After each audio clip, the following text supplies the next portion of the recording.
Sir लगता है काफी समय हो गया है। सीना, कमर और खोपड़ी की हड्डियों के अलावा सारी हड्डियां गल चुकी हैं। स्केलेटन देखकर ये नहीं पता चल रहा है कि ये मर्द है या औरत, लेकिन स्कल क्रैक्ड है। हो सकता है इनकी मौत सर पे चोट लगने की वजह से हुई हो। एक काम करो, फॉरेंसिक के लिए भेजो, पता चल जाएगा ये मर्द है या औरत।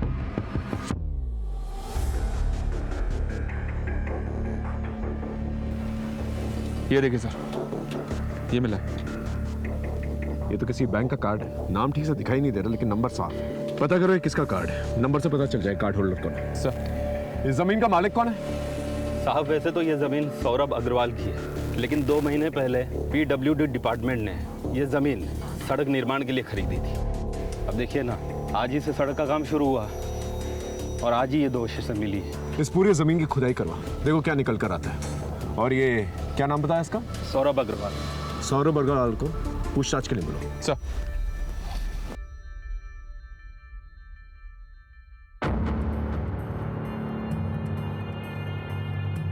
ये डेबिट कार्ड तो सर कठवा गांव के मोहनलाल का है। मैं अभी आपको इसका प्रिंट आउट निकाल के देता हूँ। सर ये रही उसकी फ़ोटो और कम्युनिकेशन डिटेल्स। साहब जैसे ही थाने से फ़ोन आया मैं दौड़ा चला आया। मुझे कुछ नहीं मालूम साहब। वैसे मैं शहर में नौकरी करता हूँ, मेरा यहाँ आना जाना बहुत कम होता है साहब। आपकी जमीन पे 2 अवशेष मिले, आपको इसके बारे में कुछ नहीं मालूम? नहीं साहब, मुझे इस बारे में कुछ भी नहीं मालूम। ठीक है, आप जा सकते हैं, लेकिन दोबारा जरूरत पड़ने पर आपको बुलाएंगे। ओके जी साहब। प्लीज। सर हाँ तो सर हमें खेतों में स्केलेटन्स के साथ जो डेबिट कार्ड मिला था, ये रही उस डेबिट कार्ड की डिटेल्स। मोहनलाल, ये वही मोहनलाल है जो अपनी पत्नी मीना लाल और बेटी राधा लाल के साथ गायब हो गया था। गाँव वालों ने इसके खिलाफ लूटपाट और चोरी का केस भी दर्ज किया था। ये रही उस केस की फाइल। रंजन सर ने इस केस की तफ्तीश भी की थी, लेकिन उन्हें कोई लीड नहीं मिली थी। उस जमीन पर कुछ और डेड बॉडीज मिले? नहीं सर, पूरी जमीन की खुदाई करवाई पर कुछ नहीं मिला। ठीक है, हॉस्पिटल अथॉरिटी से रिक्वेस्ट करो कि वो DNA रिपोर्ट जल्द से जल्द पेश करें, ताकि हम पता लगा सकें ये स्केलेटन्स किसके हैं और ये तीसरा इंसान कौन है जो गायब है। ये मरने वाली की बहन गायत्री अवस्थी, उसने मिसिंग कंप्लेंट भी लिखवाई थी। जी हाँ सर, गायत्री इसी गांव में मोहनलाल के घर से थोड़ी ही दूरी पर रहती है। ठीक है, इस गायत्री अवस्थी को थाने बुलाओ पूछताछ करने के लिए। सर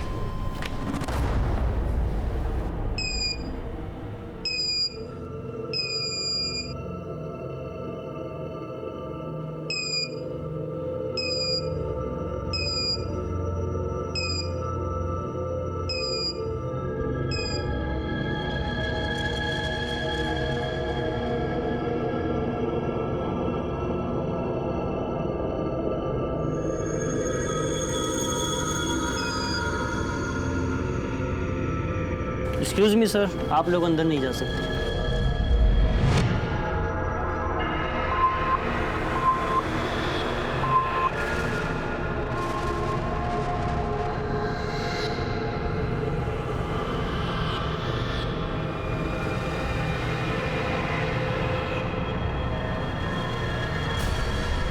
ये मरने वाली की बहन गायत्री अवस्थी, उसने मिसिंग कंप्लेंट भी लिखवाई थी। जी हाँ सर, गायत्री इसी गांव में मोहनलाल के घर से थोड़ी ही दूरी पर रहती है। इस गायत्री अवस्थी को थाने बुलाओ पूछताछ करने के लिए। सर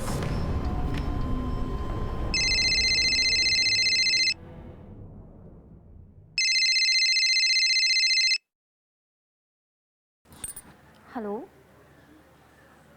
जी, मैं गायत्री अवस्थी बात कर रही हूँ। जी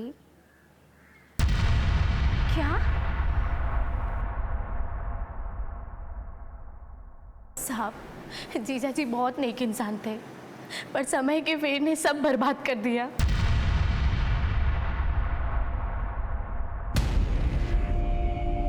आप ना इस बुढ़ापे में सारा दिन आईने के सामने खड़े होकर बाल बनाते रहिए।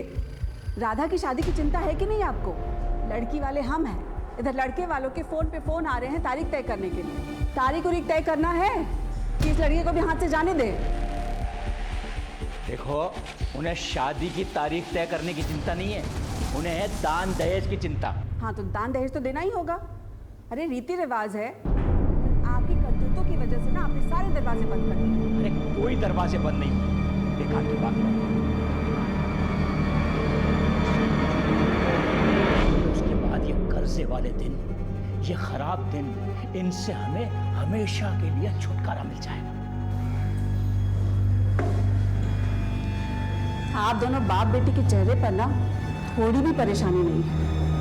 इधर बाप है कि ख्याली पुलाव पका रहा है और उधर बेटी सारा दिन मंदिरों के चक्कर काटती रहती है। अरे तुमको अपनी शादी की चिंता उनता है कि नहीं? माँ, मेरी शादी की चिंता करने की कोई ज़रूरत नहीं है आपको। आप जगन को मना कर दो, मुझे भी शादी नहीं करनी है। हे भगवान, अरे बेटा ऐसी बात नहीं करते हैं। अब भगवान मालिक है, जो करेंगे अच्छा करेंगे।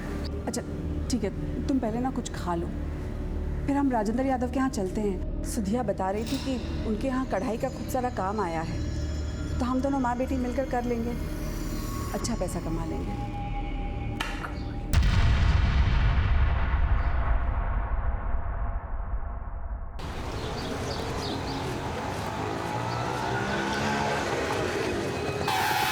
अरे चाची आइए बैठिए, मैं घर छोड़ देता हूँ।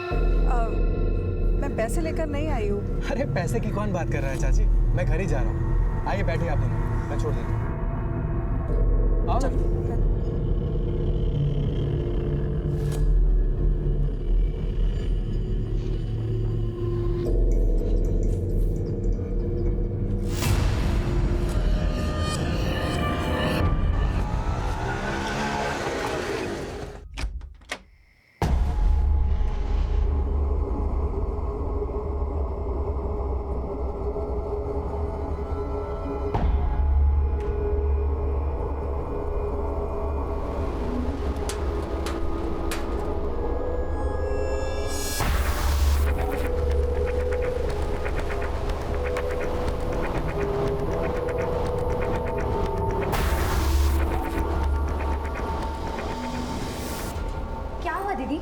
इतनी रात को क्यों बुलाया? गायत्री देख ना, तेरे जीजा जी सांप और नागमणि से बातें कर रहे हैं। जय हो नाग देवता, जय हो। पर ये सब क्यों कर रहे हैं दीदी? उनकी ये अतरंगी कामना मुझे कुछ समझ में नहीं आ रहा है, वो क्या चाह रहे हैं।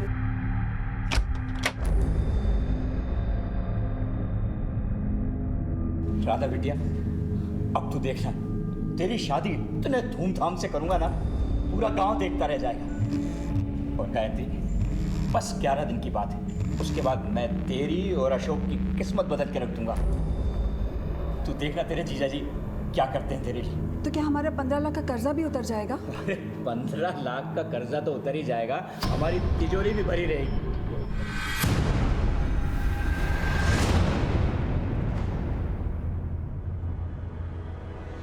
रमन, साइड में रुकाना। मुझे 1 घंटे बाद यही मिलना, तब तक मैं पूजा करके आती हूँ। ठीक है।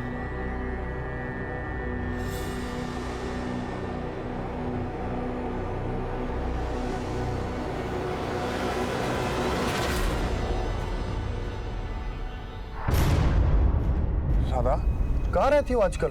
ना फोन करती हो ना फोन उठाती हो, कल मिलने भी नहीं आई। शादी तक कितना तक पाओगे? क्या इरादा क्या है तुम्हारा? हमारी तुम्हारी कोई शादी नहीं हो रही, इसलिए ना ही अपना टाइम वेस्ट करो और ना ही मेरा। लेकिन क्यों? अब सगाई कर ली तो शादी करने में क्या परेशानी है? कोई परेशानी नहीं है, बस इतना समझ लो ये शादी नहीं हो सकती।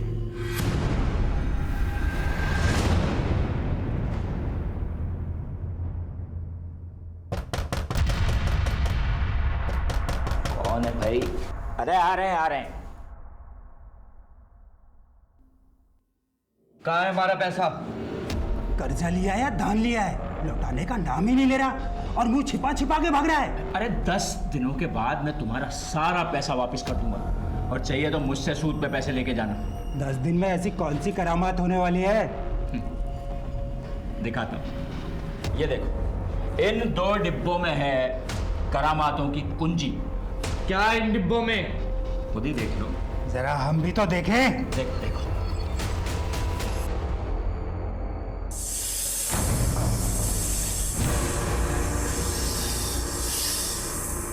अचानक से सब कुछ बर्बाद हो गया साहब। मीना दीदी, जीजा जी, राधा तीनों गायब हो गए। ना राधा का ब्याह हुआ और ना ही उनका कर्जा चुका, और बदनामी हुई सो अलग। और अब 2 साल बाद उनकी लाश। ये लीजिए पानी। वो स्केलेटन मीना लाल का है ये जानने के लिए हमें आपका डीएनए उस स्केलेटन के डीएनए से मैच करना होगा। फिलहाल आप घर जा सकते हैं, लेकिन शायद दोबारा हम आपको मिलें। और इस केस के बारे में अगर आपको कुछ भी पता चले तो प्लीज हमें बताइए। ठीक है सर। एक बहुत ही विचित्र कहानी हमारे सामने आई थी। इस केस में कई सिरे थे और हर सिरे के पीछे कई सवाल। हम हर एक सवाल के पीछे जवाब ढूंढ रहे थे। हम हर एक पहलू को टटोल रहे थे। यहां एक मजबूत दस्तक यह थी कि मोहन लाल को एक सोची समझी साजिश के तहत शिकार बनाया गया था। अब ये कौन था, क्यों कर रहा था और कैसे कर रहा था, इन सवालों का जवाब हमें ढूंढना था।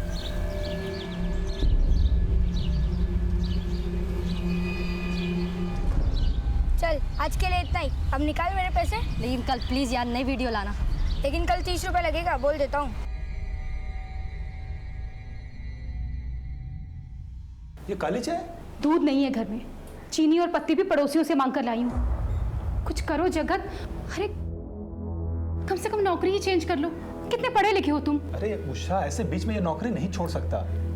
पता है बॉस ने सैलरी रोक रखी है मेरी। तो कब देगा सैलरी? तुम मुझे अपने भाइयों से भी मदद नहीं लेने देते। अरे उनसे मदद लेके मरना है क्या मुझे? हमारी लव मैरिज हुई है। तुम्हारे सारे भाई मुझसे खार खाए हुए बैठे हैं, कभी भी बदला ले सकते हैं हमसे। तो बताओ अब मैं क्या करूं? गर्व को भी स्कूल नहीं भेज रही हूँ। स्कूल वाले बार बार फीस मांगकर उससे सारे बच्चों के सामने टॉर्चर करते हैं। देखो मैं बात करता हूँ बॉस, अगर सैलरी मिल जाए तो थोड़ी राहत हो जाएगी। मम्मी भूख लग रही है, जल्दी खाना दो।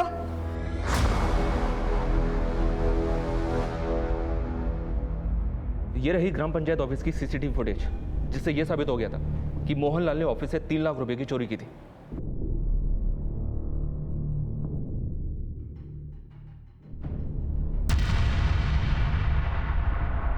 चोरी के अलावा और कोई कंप्लेंट है? जी सर, उसने गजेंद्र सिंह उर्फ गज्जू और सत्येंद्र सिंह उर्फ सत्तू से भी 1-1 लाख रुपए उधार लिए थे। ये गजेंद्र सिंह और सत्येंद्र सिंह, ये वही लोग हैं ना जिनकी मौत 2 साल पहले हुई थी मोहनलाल के घर पे सांप के काटने की वजह से? जी सर।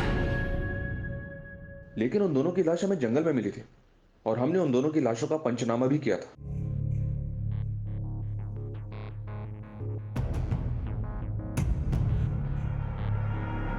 बॉडी को पलटो।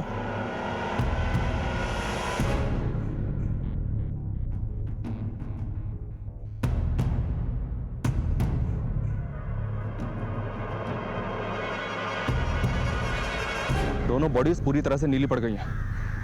शायद इनकी मौत सांप के काटने से हुई है। फिर भी एहतियात के तौर पर बॉडी को पोस्टमार्टम के लिए भेज दो और आसपास के गांव में पता करो ये लोग कौन है और यहाँ किस काम से आए थे। और हमें तुरंत पता चल गया था कि ये लाशें गज्जू और सत्तू की हैं। फिर गांव के पंचों ने मोहनलाल के खिलाफ शिकायत दर्ज की थी। हम इंक्वायरी के लिए मोहनलाल के घर पहुंचे तो वहाँ ताला लगा हुआ था। फिर हमें पता चला कि उसने गज्जू और सत्तू से 1-1 लाख रुपए ब्याज पर उधार लिए थे। और उसी वक्त मोहनलाल अपनी बीवी मीना लाल और बेटी राधा लाल के साथ फरार हो गए। Right sir. और आज 2 साल बाद हमें स्केलेटन मिले हैं जिसके साथ हमें मोहनलाल का डेबिट कार्ड मिला है। अगर ये मान कि एक लाश मोहनलाल की तो दूसरी लाश किसकी?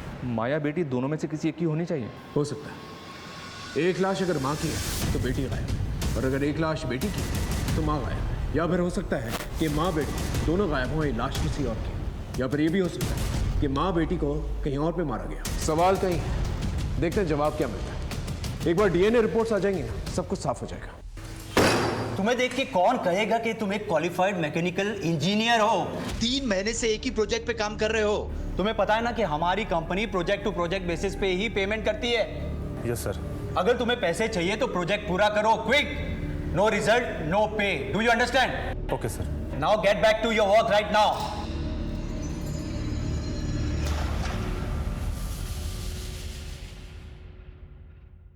क्या हुआ?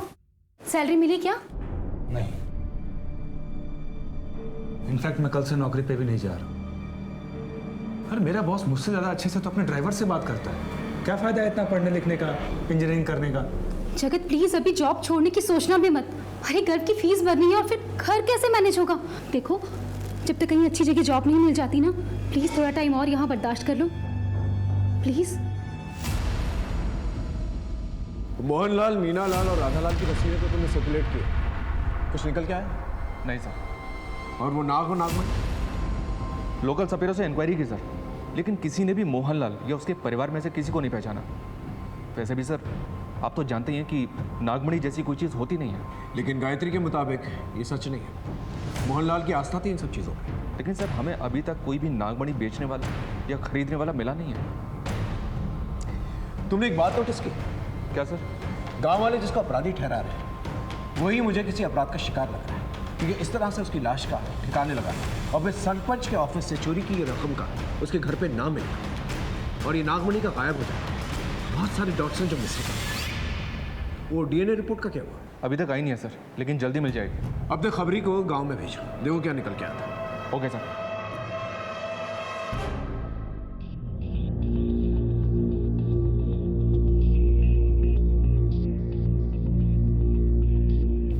नमस्ते साहब, मैं आप लोगों को एक बात तो बताना ही भूल गई। राधा एक दिन मेरे घर पर आई थी अकेली। मुझे बताना, शायद मैं तेरी कुछ मदद कर पाऊँ। मौसी, आप मेरी कसम खाओ कि आप ये बात किसी को नहीं बोलोगे। मैं तेरी कसम खाती हूँ, किसी से कुछ नहीं कहूँगी। पर बता बात क्या है? मौसी, मैं पेट से हूँ। क्या? ये क्या कह रही है तू? बाप कौन है इसका? जगन? वो मैं अभी नहीं बता सकती आपको। एक बार सब ठीक हो जाए, सबसे पहले आपको ही बताऊंगी।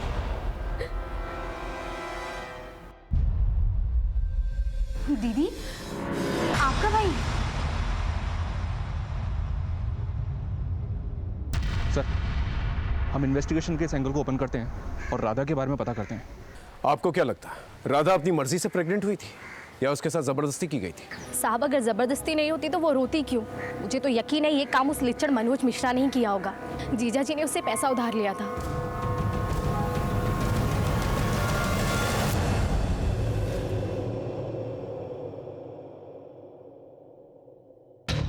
राधा कहाँ है? कौन राधा? ज्यादा होशियार मत बन, समझा? राधा मोहनलाल की बेटी जो तेरे कुत्ते की फैक्ट्री में काम करती थी, और वही मोहनलाल जिसने तुझसे कर्ज लिया था। अभी कुछ याद आया या यहीं पे कुछ और तरीके से याद दिलाऊं? अच्छा, वो राधा। वो तो पूरा परिवार 2 साल से गायब है। गायब है या तूने गायब कर दिया है? देख मनोज, हमें सब पता चल गया। राधा तेरे बच्चे की माँ बनने वाली थी। तू शादीशुदा है, कहीं तेरी शादी ना टूटे इसलिए तूने सबसे पहले राधा को मारा। उसके माँ बाप ने आवाज उठाई तो उन्हें मार दिया। क्यों? ऐसा ही है ना? अब सीधी तरह से बता दे, राधा को कहाँ दफना है तूने? बोल। सर, वो मेरे यहाँ सिर्फ काम करती थी, उससे ज्यादा मेरा उससे कुछ लेना देना नहीं है। और अगर उसके पेट में बच्चा था तो वो उसके मंगेतर जगन का होगा, उससे मेरा क्या लेना देना? क्या राधा मां बनने वाली थी? किसके बच्चे की? ए जगन, ज्यादा नाटक नहीं है। सवाल हम पूछेंगे, जवाब तू देगा, समझा? तू राधा से प्यार करता था, राधा के साथ तेरी शादी होने वाली थी, लेकिन शादी से पहले राधा मां बन गई। इस बात से तुझे गुस्सा आया और इस बात का बदला तूने पूरे परिवार से लिया, है ना? सर, मैं कुछ नहीं जानता और राधा ने भी मेरे साथ बात नहीं करी। मंगनी के 1-2 दिन बाद उसे पता नहीं अचानक क्या हो गया था। कटी कटी सी रहती थी मेरे साथ वो, ना मेरा फोन उठाती थी, जब मिलने जाता तो ढंग से बात नहीं करती थी, वो कन्नी काटती थी मेरे से।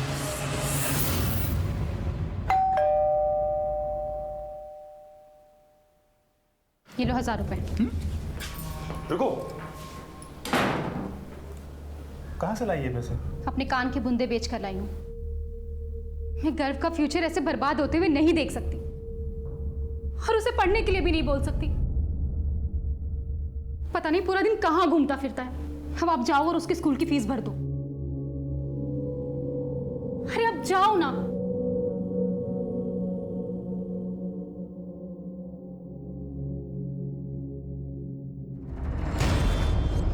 सर, सौरभ अग्रवाल की जमीन पर जो स्केलेटन मिले थे उसकी डीएनए रिपोर्ट आ गई है।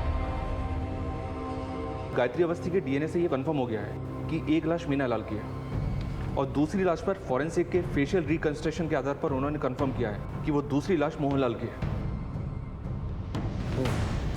इसका मतलब राधा लाली गायब है। सर, गायत्री अवस्थी की बातों से लग रहा था कि राधा अपनी मौसी के काफी करीब थी। ऐसे में ये सब बहुत अजीब लग रहा है कि राधा 2 साल से अपनी मौसी से मिलने तक नहीं आई। इस गायत्री का कॉल रिकॉर्ड से कर लो, देखो कोई सस्पिशियस नंबर निकल के आता है कि नहीं, और उसे क्रॉस चेक करो। ओके? Right sir. लेकिन सर, एक बात गौर करने लायक, ये सारी घटनाएं एक ऑर्डर में, ग्राम पंचायत ऑफिस में मोहनलाल की चोरी करने के बाद हुई है, इसलिए गांव के पंचों द्वारा बदले के एंगल को भी रूल आउट नहीं किया जा सकता सर। तुम्हारे रडार में जितने भी सस्पेक्ट हैं उन सब पे नजर रखो। सर, राधा की प्रेगनेंसी को लेकर मेरे दिमाग में एक बात आ रही है, कहीं ऐसा तो नहीं कि राधा की प्रेगनेंसी की वजह से उसके घर में कलह हो गई, उसने गुस्से में आकर अपने माँ बाप को मार दिया और वहाँ से भाग गई, या फिर बच्चा पैदा करने के शर्म से भाग गई और उसके माँ बाप को किसी और कारण से मार दिया गया। हो सकता है। इस राधा की सच्चाई की तह तक पहुंचना बहुत जरूरी है, क्योंकि इसी से हमें पता चलेगा इस केस की दूसरी कड़ी क्या है। Right sir.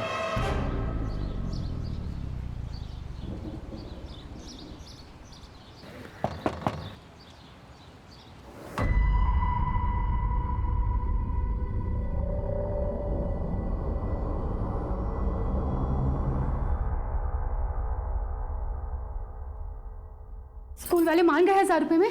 कल से हमारा घर स्कूल जाएगा ना। जगत, संभालिए अपने लड़के को, खुद तो बिगड़ा हुआ है ही, साथ में हमारे बच्चों को भी बिगाड़ रहा है। अरे 20-20 रुपए लेके अपने मोबाइल पे हमारे बच्चों को ये गंदी फिल्में दिखाता है। अगली बार अगर ये पकड़ा गया ना तो यहाँ नहीं, सीधा पुलिस स्टेशन जाऊंगा। संभाल लेना। तेरे पास फोन कहाँ से है? मोबाइल खरीदने के पैसे कहाँ से आए तेरे पास? दिखा, फोन दिखा। अरे ये तो मेरा मोबाइल है, ये तूने चुराया था। तो क्या करूं? स्कूल से निकाल दिया। पॉकेट मनी के नाम पर सिर्फ 1 रुपया भी नहीं होता मेरे पास। कुछ ना कुछ तो करना पड़ेगा ना।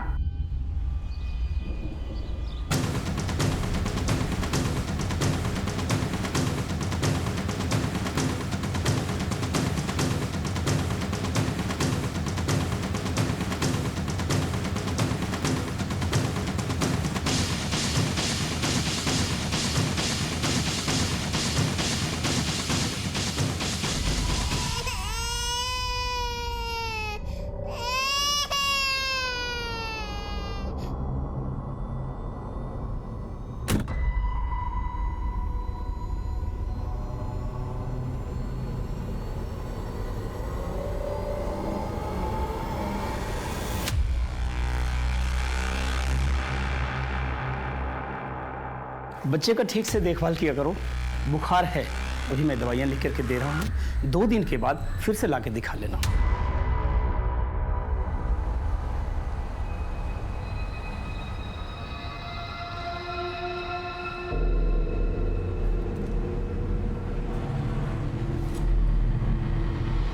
सुनो,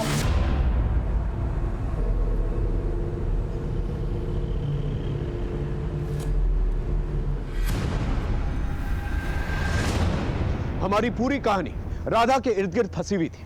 हम जैसे जैसे इन्वेस्टिगेट कर रहे थे, राधा की कहानी और भी रहस्यमय होती चली जा रही थी। राधा के चरित्र के अलग अलग नैरेटिव्स हमारे सामने आ रहे थे, जिसकी वजह से हम अपनी थ्योरीज बनाने में थोड़ा सा कंफ्यूज हो रहे थे। 2 साल बीत चुके थे, केस में बहुत कुछ बदल गया था, लेकिन एक बात तय थी कि 4 लोगों की मौत हुई, जिसमें से सत्येंद्र सिंह और गजेंद्र सिंह की मौत सांप काटने की वजह से हुई थी, और मोहनलाल और मीनालाल को मारकर गाड़ दिया गया था। बहरहाल जिन जिन पे हमें शक था, हमने उनकी घेराबंदी कर ली। बस राधा लाल का कोई सुराग नहीं मिल रहा था। ऐसे में अचानक से मेरे ट्रांसफर पेपर्स आ गए। मेरा ट्रांसफर दिल्ली के प्रीत विहार पुलिस स्टेशन में हुआ। वहां पहुंचते ही एक बहुत ही अनोखा केस मेरे सामने आया। ये केस केवल अनोखा नहीं, बल्कि दूसरे केसेस से भी जुड़ा हुआ था।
सर, ब्लास्ट हुआ है, 2 लोग मारे गए और 2 लोग घायल हैं। बॉडीज को हॉस्पिटल भेज दिया गया है और फॉरेंसिक टीम को इन्फॉर्म कर दिया, कभी भी आते हो।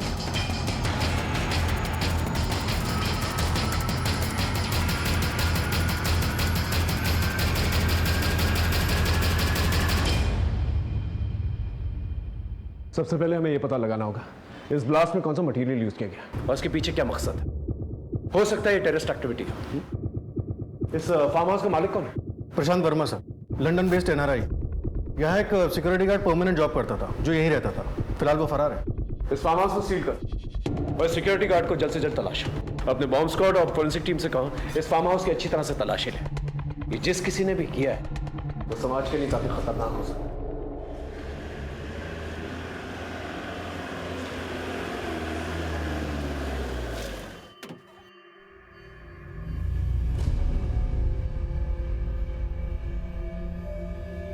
Hello sir. Deepak, Harish.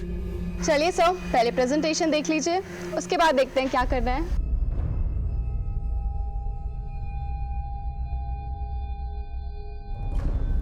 Interesting. इसकी बाजार में क्या कीमत बताई आपने? सर इसकी कीमत 1 लाख करोड़ है। 1 lakh crore? Yes sir. You had it right, sir. It's an investment for generations. हम आपके सर से कब मिल सकते हैं? सर अभी वो बार्सिलोना में इंटरनेशनल सेमिनार अटेंड कर रहे हैं। अगर आप बोलेंगे तो मैं उन्हें एक SOS मैसेज डाल दूंगा। हाँ सर, तभी वो नेक्स्ट वीक प्लान कर पाएंगे आने का। ठीक है, हम उनसे नेक्स्ट वीक मिलना चाहेंगे।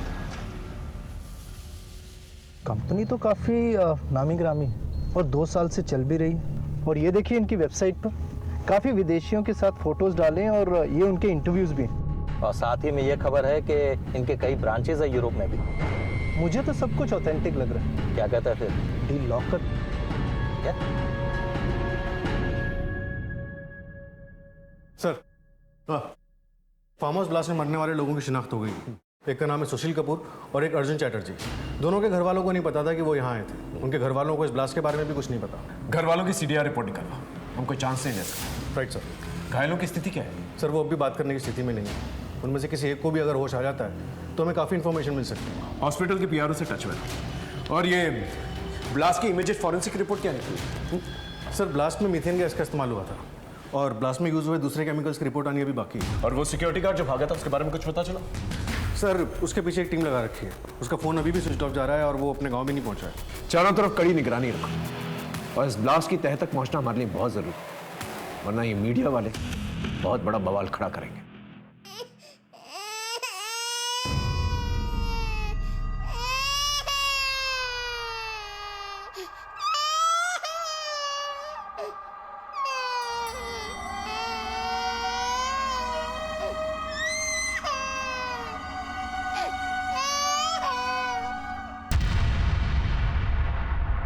बेटा, तेरे इन आंसुओं का जिम्मेदार मैं हूं। मैं मानता हूं कि न तो मैं अच्छा बाप बन पाया और न अच्छा पति। कैसी बातें कर रहे हैं आज आप? सच ही तो कह रहा हूं। पर राधा बेटा, अब नहीं। मैं तुम दोनों की आंखों में कभी आंसू नहीं आने दूंगा। वादा करता हूं। तुम लोगों ने मेरी वजह से बहुत भुगता है, बहुत झेला है, पर अब नहीं। तू मेरे लिए बस इतना कर, एक बार हंस दे अपने पापा के लिए, जैसे बचपन में हंसती थी। हंस दे।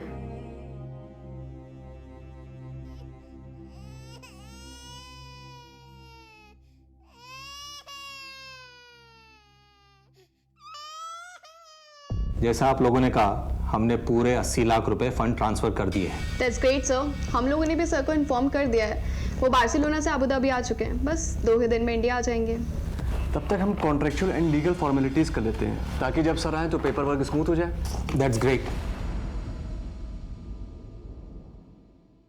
सर, फार्म हाउस में जो ब्लास्ट हुआ था उसी पैटर्न का एक ब्लास्ट 3 महीने पहले कोलकाता में भी हुआ। ये पुलिस हेडक्वार्टर से फाइल की कॉपी आई है। ये तो काफी शॉकिंग है। क्या हुआ सर? रेडियो एक्टिव ब्लास्ट में जो कंपनी इन्वॉल्व है उसके बोर्ड ऑफ डायरेक्टर्स में ये जो नाम और ये तस्वीर, ये तो वही शख्स है जिसका केस मैं कटवा में सॉल्व नहीं कर पाया। सर मोहनलाल, ताज्जुब की बात यह है कि ये 2 साल पहले मर चुका है और ये वेबसाइट 2 साल के बाद बनाई गई है। और जिस मोहनलाल को मैं जानता हूं वो एक सीधा साधा गांव का आदमी है। वो गांव से कभी शहर गया ही नहीं, तो उसे रेडियो एक्टिविटी और न्यूक्लियर साइंस के बारे में क्या पता होगा? सर जाहिर सी बात है, मोहनलाल के नाम का इस्तेमाल करके कोई नाजायज फायदा उठा रहा है। ये जो कोई भी शख्स है जिसके बारे में जल्द से जल्द हमें पता करना होगा। एक काम करो, कठवा गांव जाकर अपने खबरी नेटवर्क को एक्टिवेट करो, पता करो कि कौन है जो बार बार गांव से दिल्ली जाता है। Right sir. और अब ये एक सीक्रेट मिशन की तरह होना चाहिए, कानो कान किसी को खबर नहीं होनी चाहिए। हो सके तो विजिलेंस डिपार्टमेंट की मदद, इन कल्प्रिट्स को जल्द से जल्द दबोचना होगा। Okay right sir.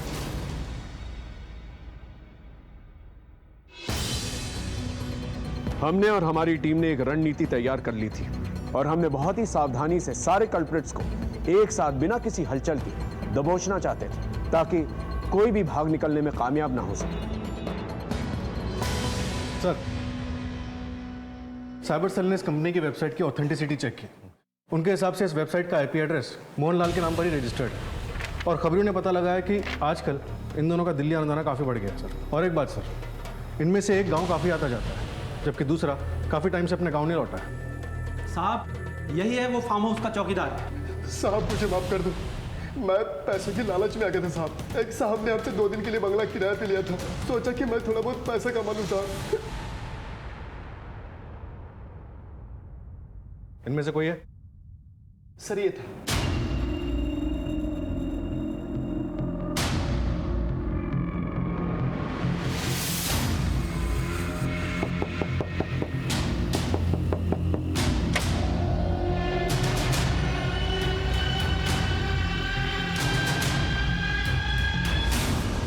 Sir, headquarter से इन लोगों के कारनामों की एक और लिस्ट आई है। इन्होंने गोरखपुर में दीवार और कपड़े के आर पार देखने वाले एक चश्मे को बेचकर 5 करोड़ की ठगी की।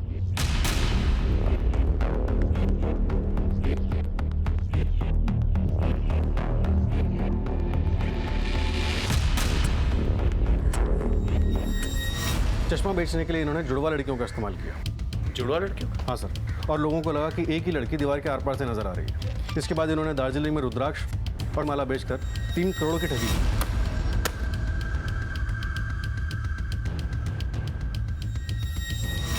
और कोलकाता और दिल्ली के रेडियो एक्टिव ब्लास्ट के बारे में तो हम जानते ही हैं। हमारे यहाँ 4 लोग मारे गए, वहाँ 2 लोग मरते मरते बचे। समझ में नहीं आ रहा कि ये माजरा है क्या। एक जगह पे 2 लोगों की जान को खतरा होता है, दूसरी जगह पे ब्लास्ट होता है। एक बार ये लोग पकड़े जाएं, फिर पूरा मामला साफ हो जाएगा। तो सर अभी हम क्या करें? हेडक्वार्टर्स के ऑर्डर्स का इंतजार करते हैं, फिर ऐसी रेड मारेंगे कि उन्हें भागने का मौका ही नहीं मिलेगा।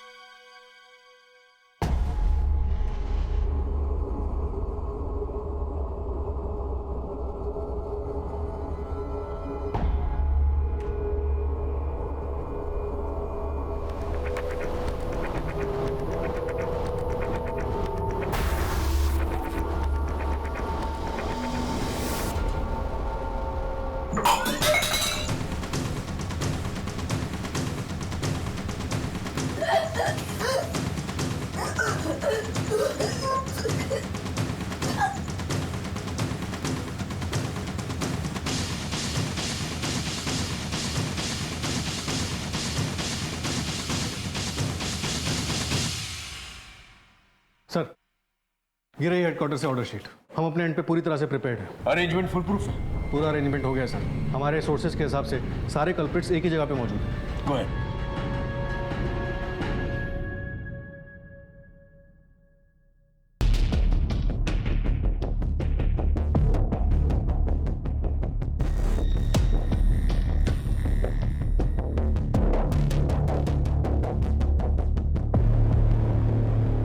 हाय, दीपक।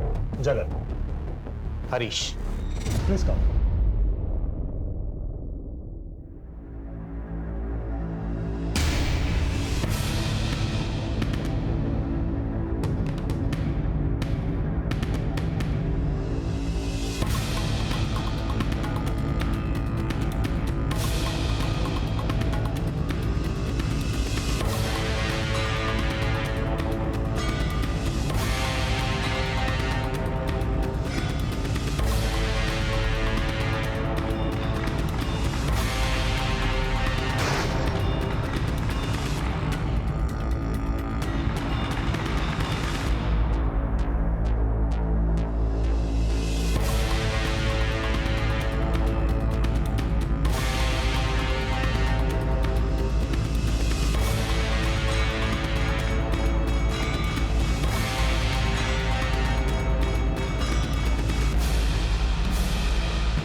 हिलना नहीं, बस हिलना नहीं, डालो सबको अंदर, डाल, चल यहाँ से, चल चल, चलिए चलिए, चलो चलो चलो।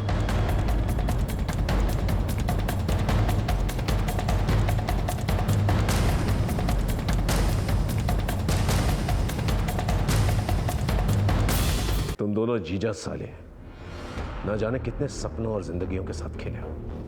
बेटे को दिल्ली के एनडीएमसी स्कूल में पढ़ाने की औकात नहीं है और आज वो बर्मिंघम के रॉयल स्कूल में पढ़ रहा है। वाह, एक ऑटो रिक्शा चलाने वाला, एयरप्लेन चलाने की ट्रेनिंग लेने वाला है। तुम दोनों ने जो 2 सालों में किया है ना, वो एक हार्वर्ड ग्रेजुएट 10 सालों में ना कर पाए।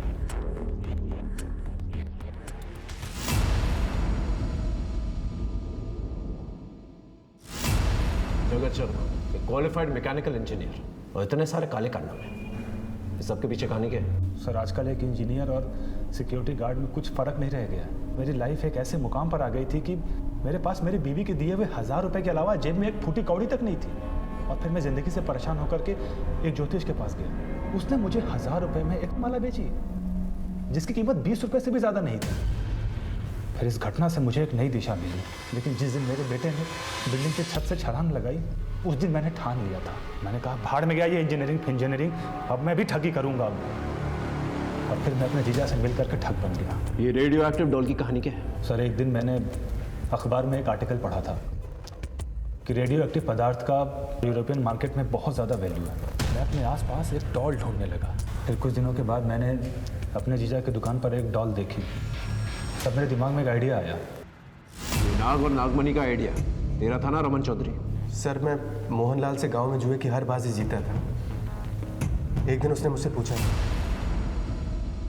ये रहे मेरे 3 बादशाह। ओ, फिर से? भाई एक बात बताओ, आप हर बाजी कैसे जीत जाते हो? ये सब मेरी माला का कमाल है। मेरे पास पैसे नहीं है, वरना मैं एक नागमणि के बारे में जानता हूँ। वो अगर मुझे मिल जाए ना, मेरी सारी इच्छाएं पूरी हो जाए। वो नागमणि है कितने की? सिर्फ 5 लाख।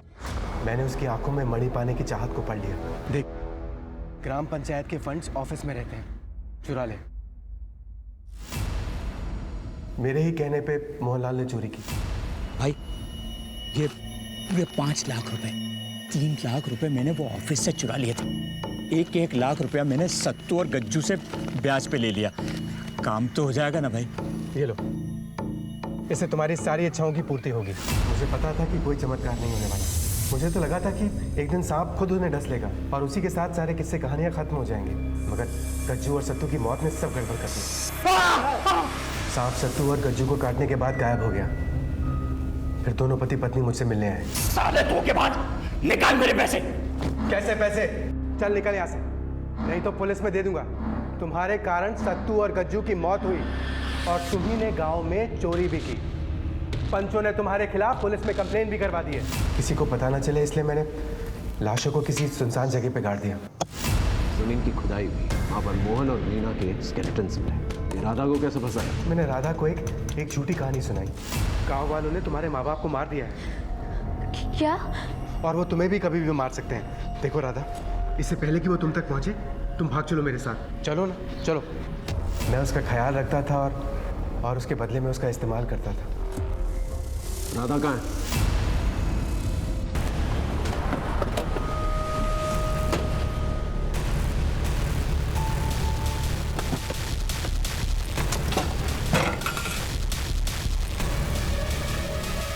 एम्बुलेंस को जल्दी बुला, जा क्विक। रमन के बताए गए पते से हमने राधा और उसके बच्चे को बचा लिया। राधा ने इस बात की पुष्टि की कि उसके बच्चे का बाप मनोज ही है। मोहनलाल के केस में एक बड़ी दस्तक छुपी हुई थी।